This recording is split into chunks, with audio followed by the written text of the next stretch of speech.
12th, 2025. Hard to believe, Brendan. This month's just flying by. We are, 17 days away from the start of college football season. Yes. And we are in the Lionsgate portal for all the astrology folk out there, because I follow astrology. I didn't know if you know that, Rob. No, it's probably smart to do it. I don't think there's any probably to it. It is smart. Well, my AI does in my morning briefing. Tells me my birth chart. Now, I didn't know much about this until AI, but now, of course, got to listen to AI. It makes you think. Right. It does. Hey, take a picture with your phone of the QR code. We're live on Twitter, Facebook, YouTube, about 8 channels. And we also put 9. And we put stuff out. Brendan is putting out reels throughout the day. This channel, morning to night, and in between your stop, SEC Sideline Sports Network. So got a great show today. Coach Houston Nutt checks out. I guess he's out in the Metroplex is what they call it, Dallas or north of Dallas. But he'll be on with us along in the second half hour. Yancy Porter in Oxford with the Rebel Yell Hotline. And we'll have Rodney Orr, Tider Insider, will check in. Man, not only is he a great dad and father, grandfather to these kids, Rodney knows his Alabama stuff in the SEC. And great guy. And I just wanted to say really quick before we bring in Houston Nutt, and he's been patient. Most of you all watch this show and you don't subscribe, or you don't go and click on this QR code. And I just wanted you to know that if you want Rob to continue to wear really cute glasses like he is now, right now, the new glasses that are adorable on him, he looks great. Audrey ordered. I hope you look great. If you wanted really great content, you want this to keep going, all you got to do, it's free of charge, is like us, follow us, subscribe to the show, all that stuff. We ask you very much. That helps us out and to continue to bring you great content in the future. So just so you know, just doing that process not only gets you notifications on our show, but it also helps us out a great deal. So please do that for us. So I just wanted to let everyone know once in a while. And with that, I'm going to steal Rob's thunder and introduce Coach Houston Nutt to the program. Sir, how are you? Welcome to Sideline Sports with Rob Brown. Hey, doing good, guys. Well, you guys are so high tech, man. I appreciate the link, but you just zoom me in here and it's live. You guys are unbelievable. It's fun, and look, it's a team. And I just got a text. Sheriff West over in Cross County said, my app will not allow me to open an account on Twitter, so I'm going to send him away. But I like to have the sheriff watching the show. Sheriff, you can watch on Facebook. You can watch on YouTube. We're everywhere, Sheriff. We'll get him squared away. And you know what, Coach? This. I love this time of year. Another one, a great Houston Nutt quote. Best days of your life. Best days of your life. Talking about practice and all. You know what? I was out with my son-in-law and Glenn Rogers, who moved over from MUS coaching. He's now at Christian Brothers after 25 years.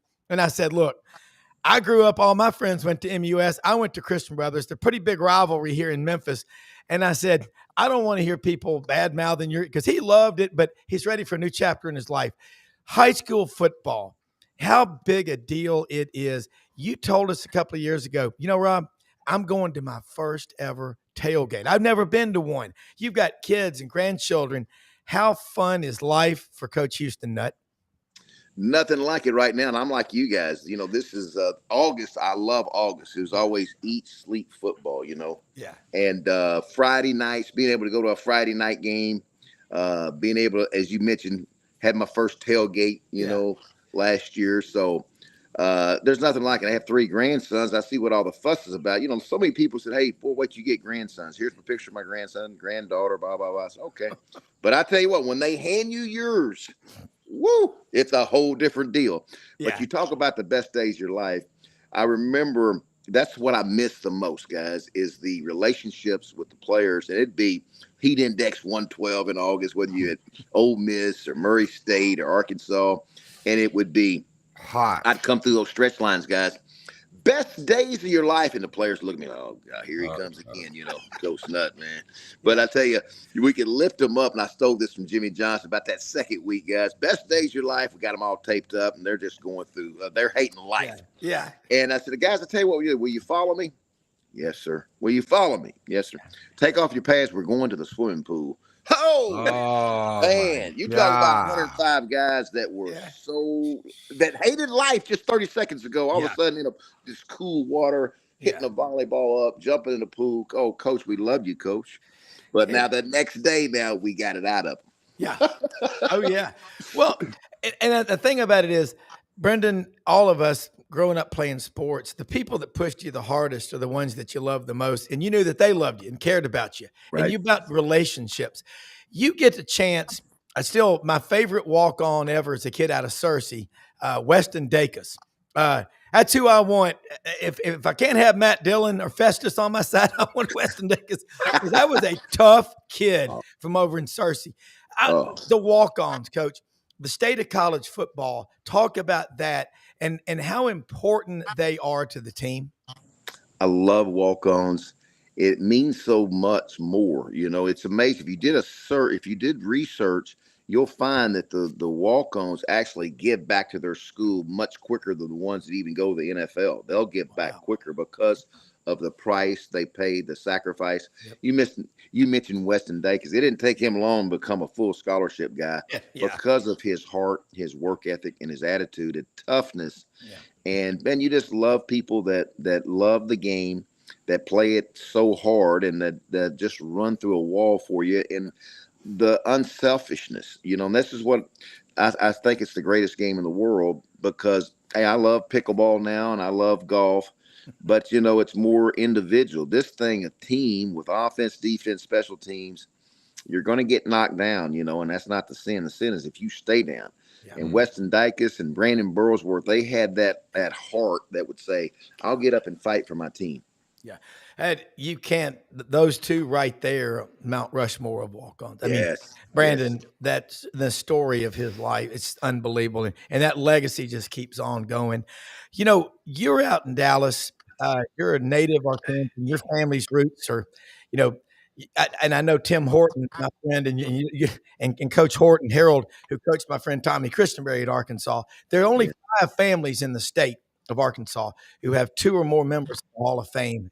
The Hortons and Nutts are both in that group. That's an exclusive group of people. Now, the SEC, here it is. You got Oklahoma in, you got Texas. They've come in, and Texas people, they're not apt to brag or boast at all about it. No. Not at all. How much fun are you having, especially getting that rivalry going again? Hey, you know what's unbelievable, guys? Remember when the announcement first came out on Oklahoma, Texas coming to the SEC? I really thought it was an April Fool's joke. There's no way. Because, Oklahoma was getting to the Final Four by the Big 12. I'm thinking, why in the world would you want to come jump over here in this league? And I understand the money and this and that, but do you realize now? And it's the grind of it, because I'd have a lot of coaches, I'd go through when I was going to CBS New York. I'd go through Atlanta, and sometimes I'd see a lot of coach. We beat an SEC team in a bowl time. We beat you. I said, that's good. That's good. Now let me ask you this. And they start bragging about their conference, the Big 12, ACC. So let me ask you this: how you think you would do if you had to go to Georgia, to Alabama, to Florida, back to back to back to back? It's the grind of it. Mm-hmm. And so Oklahoma and Texas, I got a lot of respect for their programs, guys. You know how good the tradition that they have, but this is different. Now, Texas is rolling. They're feeling so good about the recruiting they've done, and Coach Sarkisian is doing a great job, no doubt about it. Got that quarterback that's never played much. Right. So I'm real. I got my popcorn and Coke ready, guys. I can't wait. This season is going to be something else, and let's see how they do. Well, and thinking like what Brendan just said, yesterday we had Ellis Johnson and Pete Cordelli on with us talking in Dave Bartu College Football Matrix. And, Pete was saying, or was it, Pete or one of them said, if you're Ohio State, you're going to start blitzing Arch Manning before he gets off the bus. But, he's a Manning. He knows his football, and but you played some quarterback. You know the position. You're the head coach. What are you doing? Are you just doing what you've always been doing with him? Just stay steady. You're going to be ready for the moment, and no negative thoughts allowed between those ears. Well, he has such great DNA, with Dad, uncles and grandfathers all played the position. So, it's built in. The thing that's different now compared to when I was coaching is, they have these OTAs that you can work them out in the summer. Yeah. Where you have these film studies. And the one thing I know Coach Sarkisian will do such a great job of, he'll really break things down and really give Arch these lessons of, okay, they're going to come. They're going to give you a perception of blitz. It could be every play. And we're going to find out where the free safety is located. We're going to find out what advantages we have. We're going to get this ball out of your hands. He's going to protect him with balls that get out of his hands quick, the screens, the draws, the lace, little things like that will keep defenses off balance. So I'm looking forward to it. He's a talented guy, but boy, they'll come after him. Yeah. And he started a couple of games, but like you say, it's the back to back to back. It's like, hey, look what I did. It's like the commission sales business. You had a great month. It's the first of the next month. You're back at 0.00. That's the world I've lived in for a long time. Oklahoma. I think the biggest off-field acquisition in college football was getting Jim Nagy to leave the Senior Bowl and be the GM at Oklahoma. He really knows. He's been in the NFL 18 years, 4 Super Bowl rings. And then Brent Venables. Do you know Coach Venables? What do you know about him? I love the story behind him. I went over and spoke to his group a couple years back. I really like Coach Venables. I love his energy. And again, he's it's a tough gig. It's not easy. And of course, the fans of Oklahoma, they expect a championship. They got national titles on the wall. Yeah. So you mentioned something with Coach Nagy. Nagy being now part of the group, being able to pick these players and handle these players, negotiate and all these things. Man, this is big. This is what's big. Here's what's tough, guys. When I go speak to different teams, what blows my mind is when you say, Coach, how did spring go? Well, spring went great, but we got 30 players that didn't go through spring. They're just getting to campus. Yeah. And so some of these teams, Arkansas has 50 new players, and Missouri had 37. You go through these numbers like it's unbelievable now, the difference in handling that locker room, because you think they're good. They've got a good resume, but now it's getting in that locker room and having one heartbeat. To me, that's the trick. Yeah. You're right, because building or bonding a group of guys together when you've got 40 in some cases. Ole Miss they're doing it uniquely. But junior college, back in the 70s and 80s and 90s, junior colleges were huge. You could have a 3 or 4 year run where you're on top of the world, and all of a sudden, wow, you're playing a game of musical chairs and you ain't got anywhere to sit down. Talk about junior colleges today and the portal. We try to stay away from that word. And hey, you get a free steamer pack of crystals from me if we go a whole show with that thing. But your thoughts on that, and then I'm going to get into some more stuff with Arkansas and Florida. Right. Portal, I've helped people transfer before. But the thing that's tough to me right now is when you got young people that have 3 or 4 different schools. You don't even need a senior day anymore because they don't know what school they belong to. They've gone to so many different schools. So I wish they would do a one-time transfer, and that's a whole nother subject, for change. But junior college, I was awake in my eyes, woke up when I got to Ole Miss because there were so many junior colleges in Mississippi. Yeah. And I always, usually went 2 to 3 trying to find a junior college guy that could go immediately help plug a position that we needed. They were older. Go get a junior college. I love having 3 or 4 different guys.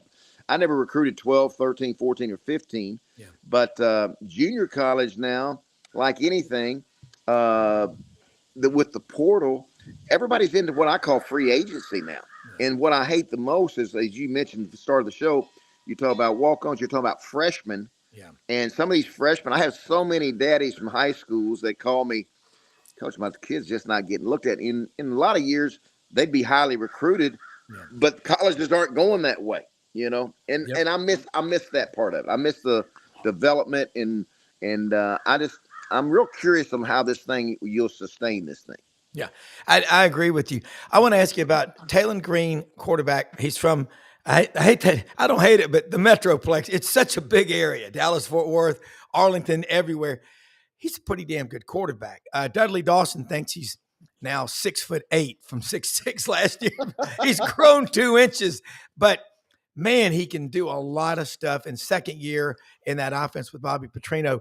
And after that, I want to get your thoughts on how you'd be handling all the questions about DJ Lagway, another Texas high school quarterback. I mean, what is it? 20% of the starters in college football think come from Texas. Yeah. Well, Taylon Green, what will make Coach Pittman sleep a lot better is when you have a quarterback that's coming back for the second year in the SEC. And the one thing that Taylon Green can do is he can escape, he can avoid, he can extend plays. And in this league, because they're so athletic up front, you're not going to be able to block these guys for 70 plus. There's going to be 5 to 6 plays where, hey, quarterback, you got to help me here. The left tackle may miss a chip block, or you may miss this. What are you going to do? And this is where Taylon Green is it keeps defensive coordinators up at night, because he can escape, he can improvise, and he can run. And when you can run, he's like the 12th man. And so, to me, he's got to get better, and this is where Bobby Petrino will come in. He has to get better at knowing where to go with the ball. Because what the defensive coordinator is going to do, they're going to, hey, Taylor, I know you can run. Guess what? Yeah. Well, we'll bring in Coach with us in a second. But Coach, you got me. Yeah, we got you back. Yeah, go ahead. I'm in Little Rock, Arkansas, in with my mom's house. So I hope we're coming through okay. No, you were great. I think maybe those crows got to the Wi-Fi there. Y'all want me to move? If y'all want me to move inside, inside. These crows are getting loud. I love where you are. I love where you are. Trust me. But keep going. You were talking about the elusiveness and escapability of Taylon. I just think the teams are going to. They know Taylon Green can run, so what are they going to do? They're going to say, "Hey, Taylon, we want to see if you can beat us with your arm." And so this is to me where Bobby Petrino will come in, and he will. His second year, I look for much more improvement of being very accurate, knowing where to go with the ball quicker, because these teams they're going to heat him up. They're going to overpopulate the line of scrimmage, and Taylon will have to be able to make some throws to keep this thing going. Yeah, DJ Lagway. Big kid, saw him at media days. I mean, he's probably pushing 240. Man, mature, really, really in command. Answers every question thoroughly. But all these questions, guys get banged up. How would you be handling this? I like Billy Napier. He's very methodical, but he's a plan, and he is another son of a high school football coach who coached at the end in a wheelchair. So you cannot question his toughness and dedication and love of the game. No question about it. The one thing, the 2 words always used to wear our coaches out with, hey, keep them healthy. Keep them healthy. You want to keep them out of the training room. And that's a fine line on when to scrimmage, how many scrimmages, and do you hit the quarterback, and all those questions that always come up. And so you got to get them to the gate. It doesn't do any good to get them hurt now in August with this season that's so long and getting longer. And so it's very, very important. And so, you got to somehow keep this guy healthy, get him to the starting gate, because we've seen healthy Lagway is the difference for the Gators. He's the difference. And so you got to have this guy. You look at the competition. Last year, DJ, at the end of the season, I don't think they lost a game, Florida, that he started and finished in the game. He wasn't there for the Texas game. Didn't work out well. But how do you compare him? Who would you compare DJ Lagway to in the last 5 or 10 years, just in the SEC? Yeah. I'm trying to think. A guy that big, he's hard to compare. The guy can run. Here's where I give this guy credit, and Coach Napier. They written this team off, guys. They were toast. They were gone. They're firing and all the outside noise. For them to come back the way they did, and I give Coach Napier and Lagway so much credit for hanging in there and coming back to fight. And this guy can run, he can move, he can throw, he can do all those things. He's just got to stay healthy. And when you have a combination of a quarterback that's a true duo, a guy that can run and the guy can throw, man, that is so needed in this league in the SEC. He's valuable, and so it's hard to compare. Hard to pick out a guy that's built like that. You said he's 240 plus. I hadn't seen him live, but when you look at him, he looks like a linebacker. And hard to bring down. So you got to keep him healthy. Yeah. And another one, a program, you're in Little Rock right now, to the north, Missouri. Eli Drinkwitz, he's from Alma, Arkansas, right there by Fort Smith. He can coach. I like this guy. He's something about him. And I asked him a question. I said, the passion of the Cardinal Nation. Have you ever thought about trying to work with them to transfer some of that over to Columbia, about 107 miles west on I-70? And he goes, that's a good question. He's probably thinking about it, but you know what? How big the Cardinals are? They own the state of Arkansas. St. Louis Cardinals baseball, I'm talking about. Oh yeah. I just spoke to their team, and it's about my brother coaches basketball up there, and he's very organized, and boy, he has a real plan. And when you got the blueprint and the players believe in you, man, you got something going. And again, it goes back to the organization, how many transfers you take. You lose players each year. All that business right there is so tough and delicate, And Eli's done a really good job with that. And you got St. Louis, you got Kansas City. He's done a good job in that state. Got the fans behind him. And so, how about this? His first 6 games, guys, he doesn't leave the state. He stays right there in his backyard. First 6 games are at home. He has Kansas, I think, the second game. So I think UCA travels up there the first game. So the schedule's laid out. But, he plays South Carolina. You play Texas A&M. You got, you start hitting that grind after those first 4 games. Boy, here we go. Yeah. And another one, Texas A&M. Talking about Marcel Reed, kid out of MBA up in Nashville. We use the term again. The quarterback position really well. You're really good at getting guys to play their best and keeping them calm, but you can get them fired up too. Marcel Reed can run like a deer, and everybody says, "Oh, he's got to work on his throwing." How much can you improve from year 1 to year 2 as a quarterback? And his quarterback coach obviously plays a big role in that, but ultimately it's him. It is. And again, he's athletic, as you mentioned. Yeah. I've seen quarterbacks really improve from year 1 to year 2, especially they've got a little bit of confidence under their belt. They've been through it a year. And this is, like I said, the Talon Green's the second year. I think you'll see a great deal of improvement, especially the same coach.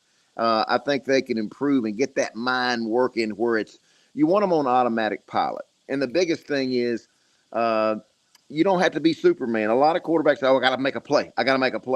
Yeah. That's where you get yourself in trouble, where you think you got to force the football. It's okay to dump it off or throw it up to grandmother in the third row. It's okay. We want to re-huddle. We want to just keep the ball, the most precious thing you have. And so I think that's the key. The quarterback that takes care of the ball, the most precious thing you have consistently, and gets the team in the end zone. And to your question, I think a quarterback really can improve. I think a good quarterback coach, a good grass coach can really help this quarterback. I really do. Yeah. And then, you look around this league, John Mateer is coming in from Washington State, as did Cam Ward the year before going down to Miami. And I don't know why they don't want to stay in Pullman. I mean, I love hunting and fishing. I think I'd love it out there. I mean, but I digress. I got to ask you about Lenora Sellers at South Carolina. Ellis Johnson said, last year he kind of came on first year. Now everybody's got tape on him. But remember, from a quarterback yourself, he's got tape on them. What do you see happening there? Because Shane Beamer's got energy like you do. He'd be fun to play for. It would be fun to get up at 4:30 in the morning with a guy like that, because he'd probably be there working out with you like you did. I tell you what, there's a lot of people excited about South Carolina. And it goes to Lenore's because of that guy. Okay. And it goes back to, again, played a little bit last year, got his feet wet. There's going to be more confidence. There's going to be a little bit more in the playbook now. And when you got a guy again that can improvise when things go down, when things break down, he makes it happen. And Yeah. so I tell you, I got a lot of belief in Lenore Sellers. I really think that's why everybody's really high on the Gamecocks right now, because of that position and because of the things that he can do. And again, it goes back to that quarterback coach, that relationship, that second year, a little bit better, getting a little bit better, understanding defenses better. A lot of times, when they get out there the first time, they're just, they got a playbook that's very vanilla. Hey, just hand the ball off here to the right, hand to the left. We're going to throw a post here. And all of a sudden now they start to understand, and the game slows down. And when the game slows down and they can protect the ball, you got something. You got something special. Yeah, and I love that term, and it's slow because at first it's so fast you Yeah, can't, and it's slow I think sometimes when people read that they don't get it, but it's like, okay, now I'm totally in command of what's happening. exactly. Another one, Josh Heupel. I think he's a great quarterback coach. Played at Oklahoma, won a national championship, runner up for the Heisman. He's going to bring in Joey Aguilar from App State, and Coach, you ain't missed a beat. In fact, I think you're even more knowledgeable since you were doing the CBS because you don't have to travel so much. What'd you say? 22 weeks a year. You did it for 11 years. Yes, yes. That's a that's a It was a grind. grind. It was a grind. It was a Yeah. grind. But CBS was really good to me. I really Yeah. enjoyed Oh it. yeah. But We it miss was a grind. Yeah. Well, we miss seeing you on there because you always represented the SEC in college football, but you found something good in every situation. We just got a couple of minutes. What do you think Heupel can do with Joey Aguilar? He was at App State for 2 years, UCLA for a semester, but now he's coming into the SEC. His 4-year total of interceptions, Heupel's quarterbacks, total of only 18. What does that tell you about the way he coaches them? Oh, does a great job with strategy. Does a great Okay. job of being able to execute and really put the defense in bind. He puts them in binds. And he'll Okay. take their worst corner or their worst backer and he'll match it up. Yeah. And that's what I like about Josh Heupel. What was a key game to me is when you take your team to a place, go back to Oklahoma where he played. That's Yeah. emotional, man. I took Ole Miss back to Arkansas. I'm gonna tell you something. That's emotional, man. That's hard. Yeah. He did that. If you look at that game, strategy wise, really Yeah. good. X's and O's, and be able to get a high low, stretch the field, and put your quarterback in that position where it makes it easy. And that's what he'll do with Yeah. Joey. He'll be able to, hey, it's A to B, and then it's either we're either going to run or we're going to throw it away. He will make that thing so simple, but he will put a defense in the bind. And you're right, Josh Heupel does such a good job. Look at the time what he did against Alabama's defense. I don't know if you remember that year with against Coach Saban, but boy, he had two receivers and he had his quarterback, and they were on time with precision, with the skinny post, with the crossers and the drags, all these different things. And then all of a sudden it's over the top. And when you hit those explosive plays, it kills the defense. It just sucks the air out of them. And that's what Josh Heupel's very good at doing. So it'll be interesting to see how the App State quarterback will adjust now with the speed of this game. The speed of the game, he'll see, will be different. And Yeah. his eyes will be very big the first few games. Yeah, it's kind of like a blocked punt. Special teams that'll kill you. That'll break your heart. Oh, You been exactly. to Marion, Arkansas? Oh, yes. Oh, Yeah. yes. All right. Next time you get over to Marion, go over there to Allie B's Bakery and Deli by the courthouse. Allison Dooley's watching right now. Loves the Razorbacks. She got his son up All there right. right now in school, and there's no rush to get out 6-7 years. However long you want to stay in college. But I got to tell you, I went to Fayetteville back in October last year with Jim and Pat McClellan, friends, and they are as Razorback as it gets. And he's watching out in Frisco, Colorado right now, where it's 62 degrees. It'll be 120 and it'll be 120 in parking today. And they're, by the way, they're starting to harvest the rice. But leave us with one parting thought. I know you got to go. What would you be telling college football fans? Give them a little quick 30-second locker room speech. Oh, the game's ruined, blah, blah, blah. Yeah. Get them fired up. Okay. Well, I would say this. Hey, I know there's a lot of conversation and a lot of concern, and I have some of the same concerns, about where our game is going and how you're going to sustain it. And look, I've always been. I wanted to have the players to have money in their pocket. But to me, you got to put some guardrails on this thing where it's not lopsided in that locker room where a guy makes $1 million and your left guard makes 10 cents. You want to straighten that thing out. But here's the thing. Here's the thing you can't forget. This is the greatest game in the world. These are the best days of your life. These players will learn life lessons that will take them. I get emails and letters and texts today, and they always end it with, "Hey, coach, you were right. I didn't think you were, but you were right. It was truly the best days of your life because of the lessons that they learn about team, about being unselfish, about 2 words, thank you. Thank you, Cook, for cooking this wonderful meal. Thank you, strength coach, for taking me to getting me faster and stronger. Thank you, coach, for giving me that wisdom.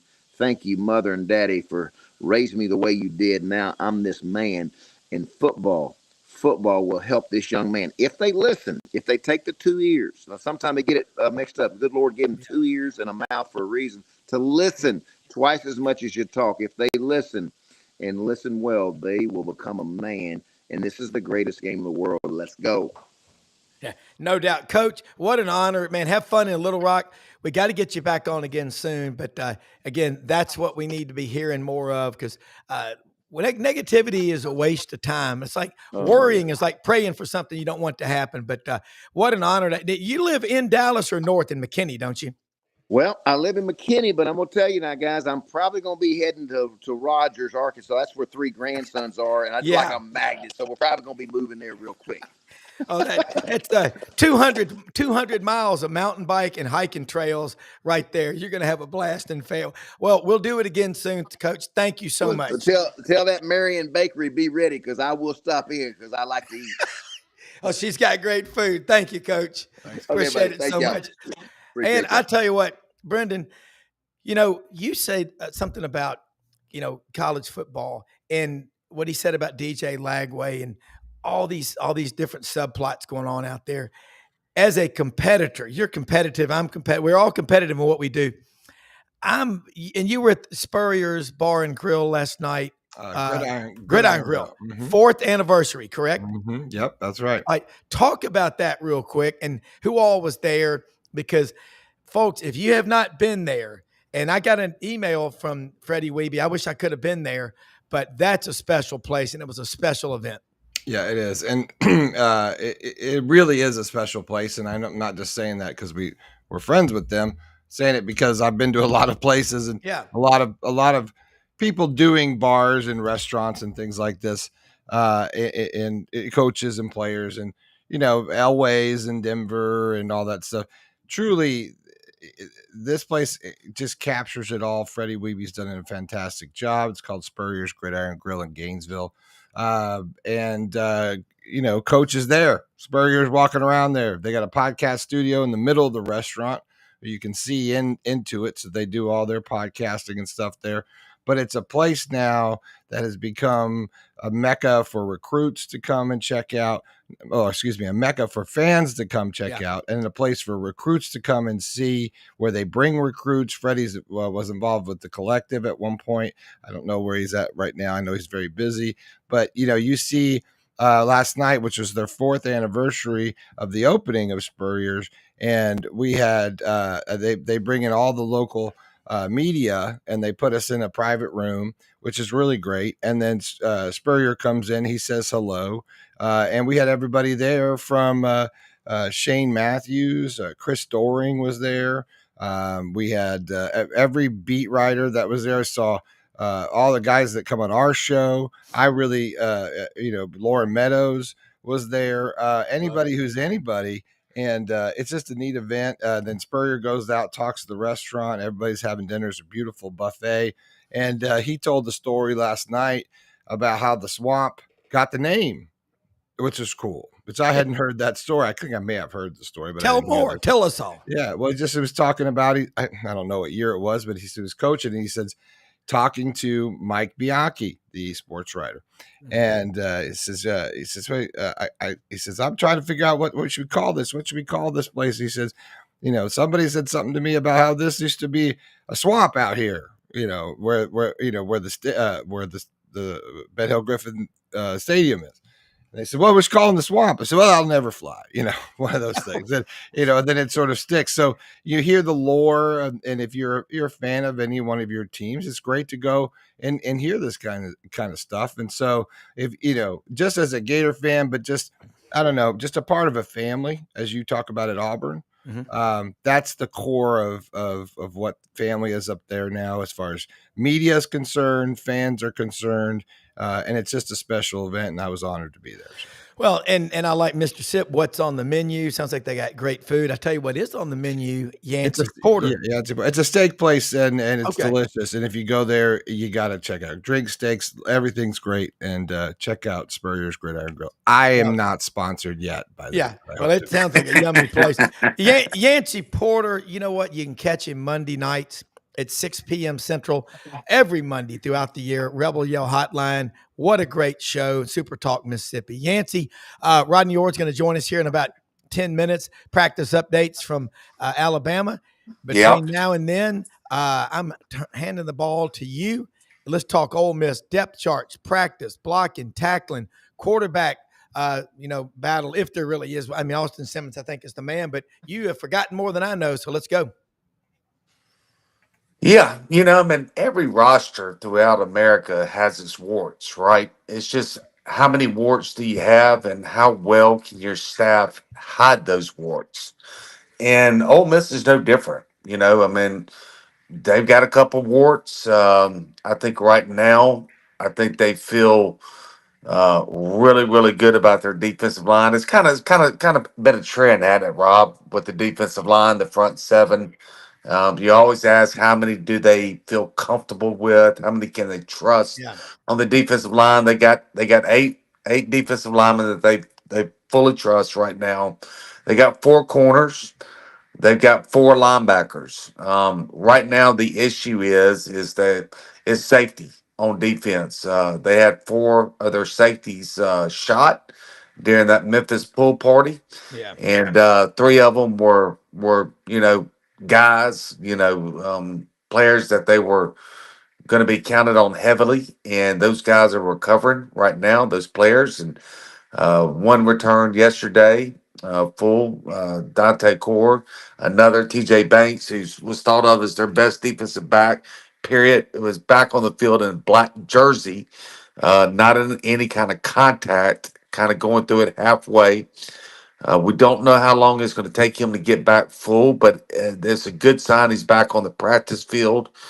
And then MJ Preston, I hear he's going to redshirt. I hear he had to have surgery from the gunshot wound on his leg. So that's been really an issue. Is that going back to that pool party there in Memphis? It really put a dent in their depth, their safety on the offense. Offensive line, I wouldn't call it a wart, like safety is right now. But I would say that without a couple of their key starters at this past scrimmage, they didn't function well. And that's not good because we all know offensive linemen are in the trenches and there's going to be injuries. You're going to have a couple guys probably hurt for most games. That's just the way it is in the trenches. And so they've got to really get some guys developed, some guys ready for the SEC wars there on the offensive line. The skill position guys, I think they're going to be better than last year. I think from tight end to running back to wide receiver, I think they're more athletic. Believe it or not, I think they're going to be better. The running backs is drastically better. Even though we saw our boy Bentley, starting at Indianapolis, leading their exhibition game there in the NFL in rushing yards, and who knows where he was last year while he was on the bench against Florida for all the marbles, and they brought in some four-string walk-on wide receiver, kick returner to play while he sat on the bench. But that question will never, ever, ever be answered. Probably for the rest of Lane Kiffin's life. Maybe when he's dying on his bed, when he's 95 years old, he'll tell the real reason about what happened there. Yeah. But that's still a mystery at Ole Miss. And then offensively, they turn it over a little bit too much. Quarterbacks, running backs, that's been a concern. Really, Simmons has not until that scrimmage. He threw some picks in the scrimmage Saturday, but I mean, this is his first time through the rodeo, so to speak, as the guy. And he's had a great preseason camp. He's just got a little loose with the ball Saturday. Hopefully, learn from the mistakes. So I'm not really worried about that at all. Right now, getting some of these safeties back. They got some other good safeties, but they're just not, there's no length. They're all 5'11", 6 feet. They need those 4 or 5 safeties that have been on the DL that are 6'2", 6'3". So get longer there at safety, get a couple of those offensive linemen back, and try to develop some more. And that's kind What of been about the the story of the camp. linebackers? Centerrain, Perkins. There's some real Yeah. serious talent at that position. Yeah, Get Perkins, his nickname is Get. He really plays more that jack linebacker, that rush DN. That's really his specialty. He's got 19 sacks his first 2 years at Ole Miss. He's kind of an edge guy, kind of like Princely was there at Florida that later transferred to Ole Miss. He's not really a true linebacker. Now he has been playing some linebacker sets when they've gotten into the 3-4 and some different sets there under PG. Talking about Golding there, the defensive coordinator at Ole Miss. I think they feel like they got 4 they could go to war with, and then a couple more they're trying to get ready to But go to you war. you talk about that safety position, and that's something that if your defensive pass rush isn't really strong, will become a bigger issue. We both know that. So hope that works out. You got to, not much time to get ready, but uh, these guys are competitors, and if they can do it, they'll do it. You talk about the running back position. Again, it is one of the great mysteries. The safety position Go though ahead. will be helped out immensely by the defensive line. I think that's really been the story of the camp is when you lost JJ Piggies, when you lost Jared Alvey, when you lost Walter Nolan, you naturally thought there was going to be a pretty big drop off there, but that has been the surprise. Princely's younger brother, Prince Yeah. Will, is there's whispers he's going to be better than Princely. He's not only can he get after the passer, but he can defend the run. Xavion Harris, all 6'8", 350 pounds of him, is just a man child there at nose guard. Jamarius Brown, those guys, William Eccles, the defensive tackle, the freshman, they signed a really, really talented freshman class last year. They all, have been tutored under those guys, and Cam Franklin, another one. They feel like that defensive line group is going to be one of the top 2 or 3 D lines in the country. Yep. Walter Nolan last year and Pegues were such great athletes. How is Pegues doing in the NFL right now? He's still great. He's with the Raiders. He's getting playing time. He had a sack the other night. He's doing great. Piggies is always going to be nothing flashy. He's just going to be one of those guys that's solid as a rock. Yeah, that I was going to say, solid as a rock, steady, great hands, can play a number of positions, and hope he has a great career. As I do Walter Nolan, man. Again, guys like him, they don't come along very often. Uh, Transformative players. Okay, so Austin Simmons, he's presumed to be the starter because it's obvious we're not even hearing about really the guys behind him. Who else is in that quarterback room pushing him? Because if you don't have competition, you can get stale. Yeah, I think Maddox is going to be the guy. He was there last year as a freshman. He'll be a redshirt freshman this year from Oak Grove. He can really spin the ball. They brought in a guy from D2 that was the D2 Player of the Year as well, and he could maybe get in some running sets at the beginning, some wildcat looks, so to speak. He's a great runner.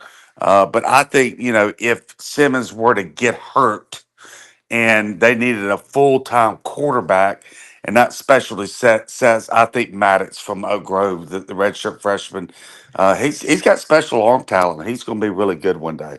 Yeah, and you think about Lane Kiffin's ability to develop quarterbacks. I mean, the exhibit A, B, and C are the 14, 15, 16 seasons at Alabama. 3 different quarterbacks, 3 straight SEC titles, and 1 national title, another runner-up. I mean, that is the proof if you ever question it.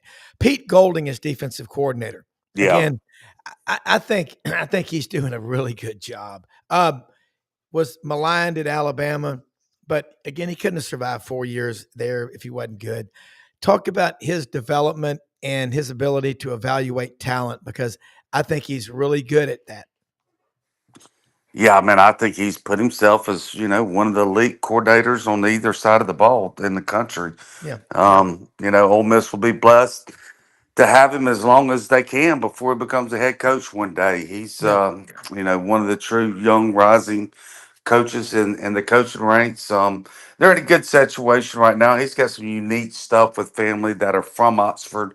Yeah. His wife's family that he really wants to be here for a while right now. And, they're in a unique situation with both Pete and Lane, with his family. They've got the Kiffin compound now. Kiffin Yeah. sold his house to his brother, Chris Kiffin. And then Kiffin bought the next door house, and they've got 7 kids there. They've got aunts and uncles, and it's the Kiffin compound here at the country club, and they're running around everywhere. And for the first time really in their life, the Kiffin family's able to all spend time together. All the Kiffins are here in Oxford, all of them, and the Pete Golden's in a situation where his wife, his sisters. His wife's sisters has lived in Oxford for a long time, and they're very close. And so now all of her family is there in Oxford, and so it's kind of a unique situation, a true family setting right now for that Ole Miss coaching staff. And when you get in a stage like that in life where you're able to spend that time with the family. As we all know, in the coaching ranks, you're moving from town to town, especially these assistant coaches, every year or two. Yeah. And it's really a unique deal that they may never have again, all those coaches like this, where you're getting all the family together and they're enjoying the ride. Yeah, you got to. And Rodney Orr, Tighter Insider, folks, only $48 a year. Tighter Insider TV, Tuesday nights with Gary Harris. Watch it on YouTube live. It's a great show. Rodney, what's happening in Tuscaloosa going into year 2 for Kalen DeBoer? Yeah, well, they just finished scrimmage number 1 of camp on Saturday. They went through that scrimmage. It was a lot of glowing reports, a lot of positive vibes here in Tuscaloosa. Again, I mean, ultimately, what matters is how it all translates on the field. But no, I mean, I think they're really pleased with where they are.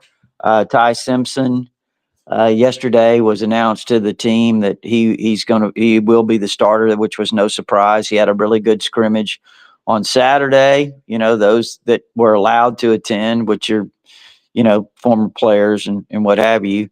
The reports from the scrimmage are that, he was really in command, did a nice job. And so I think it was all encouraging right now. Is it true Alabama has 4 players on the offensive line, for what it's worth, that bench press over 500 pounds, and multiple players squatting between 900 and 1,000 plus? Well, I don't know. I just got to ask you that. That's scary if it's true. I'm just telling you. Yeah, I mean, who knows, man? I mean, these bench press numbers sometimes are inflated a little bit. I mean, how are those? How are they used? How are they performed? The exercise. But I mean, it's who knows? I mean, they're strong. There's no doubt about it. I mean, they've got a lot of experience. Caden Proctor going into his 3rd year as a starter. Parker Brailsford going into his 3rd year as a starter. Of course, he had a year at Washington, and then at Alabama. Now this will be his 3rd year. Jaden Roberts going into his 3rd year as a starter. Cam Dewberry, even the transfer from Texas A&M, had a ton of experience over there. Wilkin Formby got some experience last year. So they have there's no doubt they have a lot of experience, and I think they've built some depth behind that, or they're certainly building some depth. That's been encouraging what those guys have done in camp. So, but yeah, I mean, it should be a really strong unit. Yeah, and they Ryan Grubb being there from everybody that we talked to in coaching is like what a great partnership. Yancey, Yeah. Now, I think with Alabama, I think it starts with their line of scrimmage. That much maligned defensive line there under Freddie Roach the last really 2 or 3 years, and I think Freddie and that group are sick of it. I think they've heard enough of it, and I think they're going to come out and play like a pack of pissed off bees this year. I really do. I think that D line for Alabama is going to be salty. I think the offensive line. I think they're. Um, they got a lot of experience. I think they should be really good. We'll see if they can play quite up to that height, but I expect Alabama to have one of the better offensive lines. So on the trenches, Bama's going to be on both sides of the ball as a whole as good as anybody in the country. They really are. The question with Bama, will come down to how does Ty Simpson react to pressure. We know that he struggled that in the first couple years there at Alabama. What does he do when those Hornets are coming at you 100 miles an hour? And that will tell the tale for Alabama's season. yeah, and Rodney, let's talk about too the wide receivers. Everybody knows Ryan Williams, but there's a lot of talent behind him. Talk about that and the quarterback battle as you see it. You know more than I've ever even thought of. Yeah. Well, I mean, wide receivers, yeah, we know about Ryan Williams, Jeremy Bernard. They were the two leading guys last year. You added Isaiah Horton from Miami, 6'4" guy, 210 pounds, physical receiver. Guy's made a lot of big plays in the spring, had made another big play in Saturday's scrimmage, a 50-yard touchdown reception from Ty Simpson. So he's a guy that's going to bring a lot to this wide receiver core. Then you've got Rico Scott, who's a redshirt freshman who played some last year, showed a lot of talent. He's taken a big step over the summer. He's had a really good camp. He's a physical guy at about 200 pounds and has a lot of speed.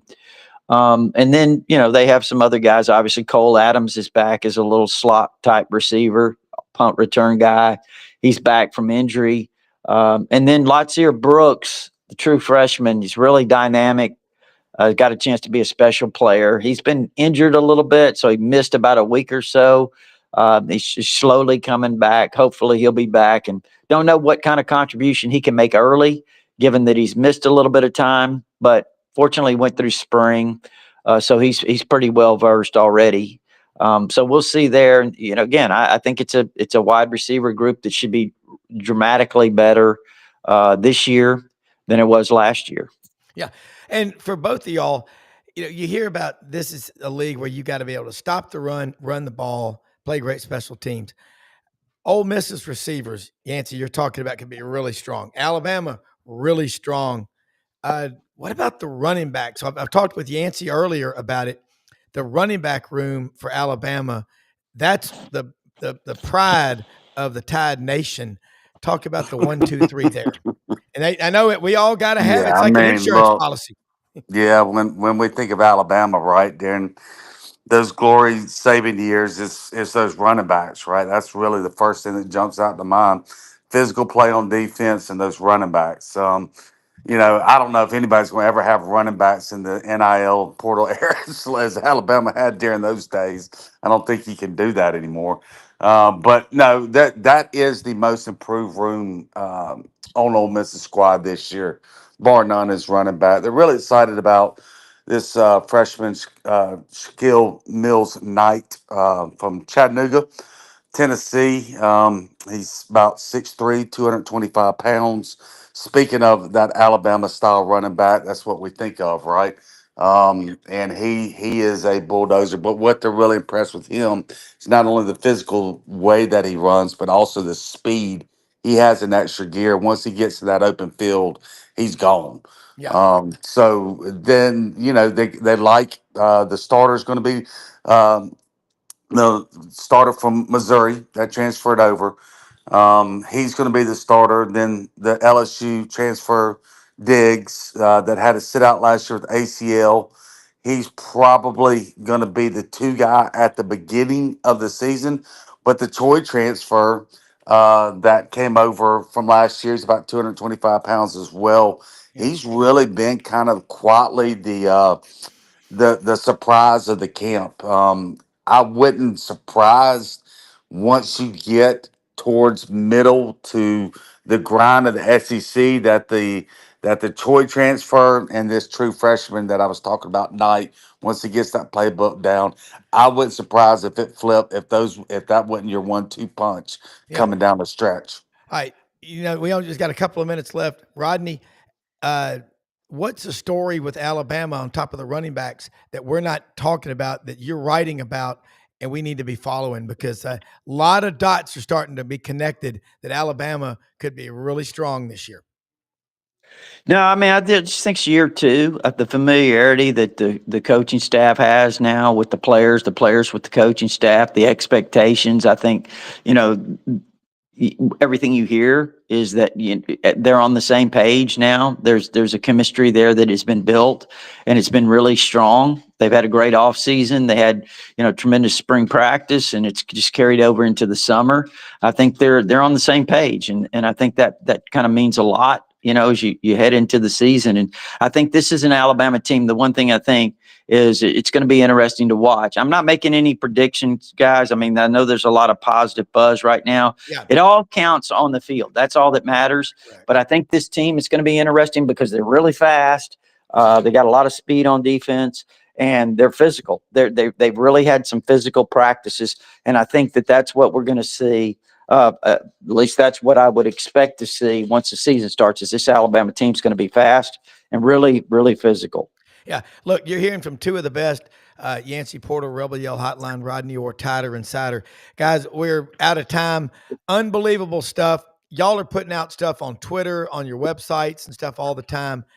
Look forward to doing it again next week. We're getting closer to all football, but thank y'all so much for joining us. Thank you. Thank you, Have a Rob. blessed day. Thank you, Rodney. Let me say something real quick. Today, any day, you're looking for a new car, truck, or SUV, Landers Ford in Memphis, LandersFordMemphis.com. Poplar and Houston Levy, giant lot, new and used vehicles. Service department picks you up, round-trip transportation. The 25 Expeditions, the Broncos, the F-150s, the Mustangs, the Escapes. They've got everything in inventory, or they'll go get it for you. Take $500 off for SEC Sidelines audience members. Ask for the general manager, Brad Bellamy. Huge inventory with a lot of opportunity for you, and they will work as hard as humanly possible to get you behind the wheel.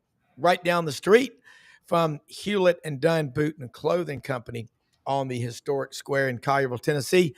I get out there every week, and they've got so much stuff coming in from Filson and Barber. Man, the women's stuff they have out there is spectacular. The boots, all the Barber clothing, the Filson luggage, the Duckheads, Old South jeans, Old South T-shirts, the Devil Dog jeans.